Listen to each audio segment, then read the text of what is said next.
Hello guys, so guys कैसे हो आप सभी लोग। स्वागत है आपका डार्क स्पिरिट के एपिसोड नंबर 573 में। चलिए अपने एपिसोड को शुरू करते हैं। तो जैसे कि हमने लास्ट एपिसोड के एंड में देखा था, यहाँ पे जो हमारा लिन फेंग है उसने डीमन सीलिंग टैबलेट का यूज करते हुए युन किंग को उसके अंदर दबा दिया होता है और पूरा जमीन के अंदर घुसे कर दिया होता है। तो साथ ही सभी लोग बात करने लगते हैं। जरा देखो तो युन किंग जो कि टॉप टैलेंट लड़का था और बहुत ज्यादा बड़ा पावरफुल सक्सेसर था टियानशु पीक का। जरा देखो लिन फेंग ने अपनी पावर्स के साथ उसे जमीन के अंदर ही गाड़ दिया, जैसे जिंदा गाड़ दिया हो। अपनी पावर्स के साथ डीमन सीलिंग टैबलेट को थोड़ा सा ऊपर करता है और ऊपर अपने पास बुला लेता है और अपने पास उसमें मुट्ठी में बंद कर लेता है। तो दिखाते हैं कि पूरी जो नीचे की जमीन होती है वो अंदर की तरफ धस गई होती है, यानी कि अब युन किंग का तो बचा ही नहीं है कुछ भी सिस्टम विस्टम। भाई लिन फेंग की पावर तो हम देख ही सकते हैं कि भाई वो अगर ठान ले किसी को मारने का तो भाई वो पीट देता है भाई, बहुत गंदा वाला। और साथ ही दिखाते हैं लिन फेंग अपने पास से ब्लैक लोटस को निकालता है। ब्लैक लोटस जो कि आप जानती हो कि भाई ये तो सीलिंग स्टोन से भी बहुत ज्यादा पावरफुल है और अगर ये बार ये चीज जो है उसको टच हो जाए फिर तो भाई सामने वाले का काम ही नष्ट हो जाएगा, पूरा जगह ही फट जाएगी भाई। तो देखा जाए तो यहाँ पे जो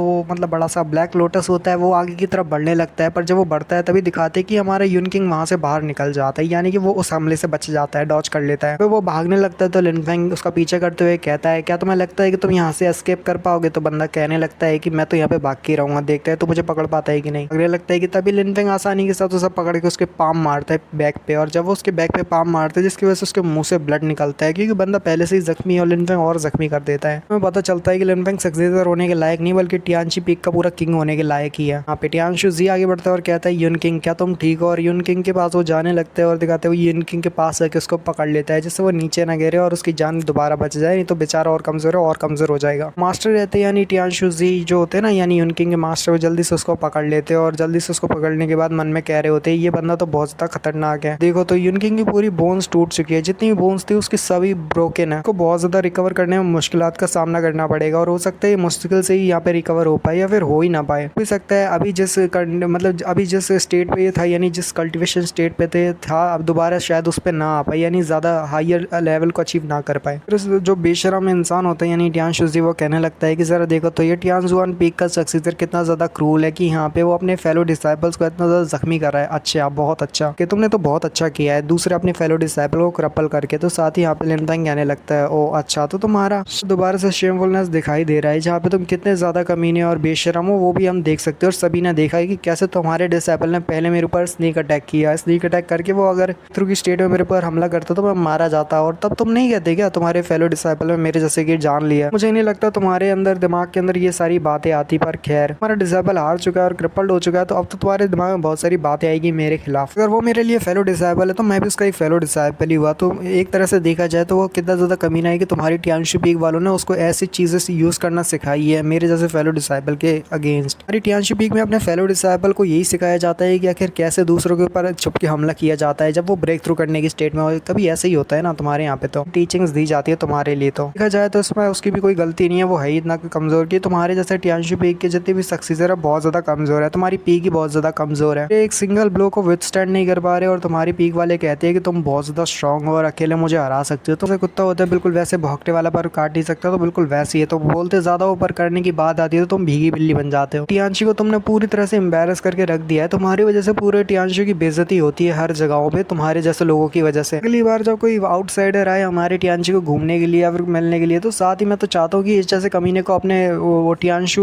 उस सेक्टर से बाहर ना निकालना, नहीं तो ये बहुत ज्यादा इंसल्ट करवा देगा टियानशु पीक की। लिन फेंग तो भाई उसको इतना सुनाता है भाई, मैं बोल नहीं सकता, पर लिटरली वो बहुत ज्यादा खड़ी खुटी सुना देता है हमारे वो टियानशु जी को, जिसकी वजह से टियानशु जी भी कहने लगता है अच्छा ठीक है बहुत अच्छे लिन फेंग। से दुआ करूंगा कि तुम यहाँ पे आगे चल के जो टियानशु की रेपुटेशन है उसको डिसग्रेस ना करो, और यहाँ भी उसका ऐसे भी बोलना मत, टियानशु की रेपुटेशन को खराब मत करना फ्यूचर में। तब मैं देखता हूँ अगर तुमने कुछ भी गड़बड़ की तो देखना मैं अपने हाथों से तुम्हें मार दूंगा लड़के। कि सीनियर ब्रदर जैसे कि आपने देखा टियानजुआन लिनिएज के लोग कितने ज्यादा एरोगेंट है, उन्होंने यहाँ पे मेरे सक्सेसर को क्रिपल कर दिया। टियानशु की लिनिएज वो सीक्रेट वेल थी जो कि बेल है, यानी वो बोलते हैं ना सोल बेल, को भी अपने पास हाईजैक करके रख दिया है। ऊपर से उन्होंने अपने पास उस बेल को रखा हुआ है, फुल सप्रेशन बेल को वो छीन लिया, मतलब हमारी टियानशु पीक से। सामने ये सब हुआ है पर फिर भी आपने कुछ नहीं किया। खैर छोड़ो, अच्छा ही है जो भी हुआ। यहाँ पे और कोई दिक्कत नहीं है और मेरे को ज्यादा अपनी बेइज्जती नहीं करवानी, तो फिर इसके वजह से मैं अब जा रहा हूँ, मेरे को अपनी ज्यादा इंसल्ट नहीं करवानी। यहाँ पे टियानशु जी जो होता है ना वो यहाँ पे यूकिंग को लेके चला जाता है, तो साथ ही सभी लोग कहते हैं क्या वो ऐसे ही जा रहा है। तो कितना ज्यादा मॉन्स्टरस टैलेंट रखता है, जरा देखो तो पूरे एक एल्डर को यहाँ पे डरा के भगा दिया। लिटरली उसके पास कुछ शब्द नहीं थे बोलने के लिए। लिन फेंग से कोई बातों में तो जीत ही नहीं सकता। ने बात ही बात में उसको इतना ज्यादा वो कर दिया, नहीं इतना ज्यादा डिमोट कर दिया कि साथ ही यहाँ पे वो बंदा यहाँ से निकल ही गया डायरेक्ट। देखो जरा। तरह। एल्डर भी लिनफेंग के सामने ज्यादा देर तक बोल नहीं पाया और खुद ही यहाँ से चुपचाप चले गए, क्योंकि उन्हें पता है कि लिनफेंग से वो बात तो कर ही नहीं पाएंगे। सीनियर ब्रदर भी कहने लगता है ग्रेट स्नो पीक ऑफ टियांशी की, वो 7 पीक ऑफ टियांशी की जो फाइट हुई है अभी यहाँ पे जो हुई है, जिससे हम देख पाए कि आखिर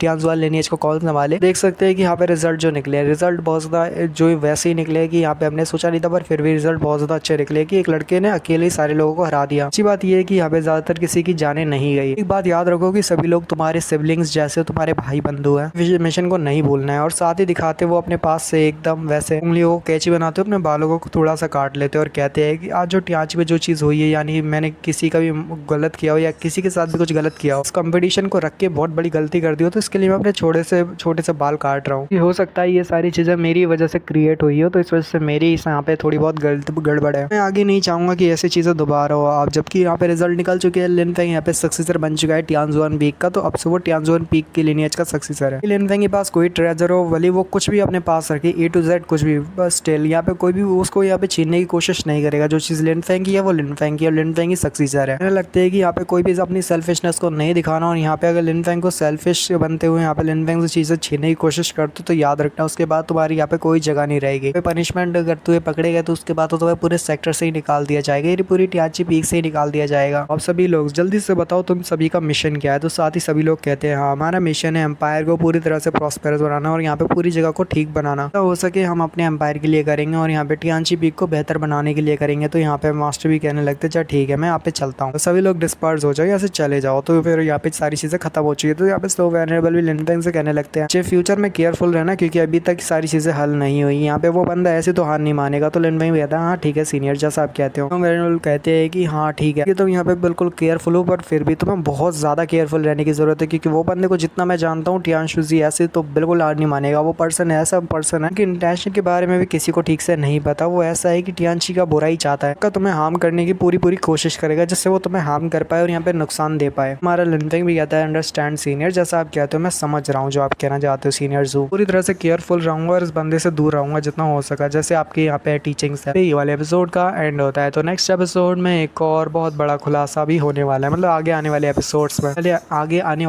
में बहुत तगड़ा वाला खुलासा होगा, तो वो देखना ना भूलिएगा। बाय।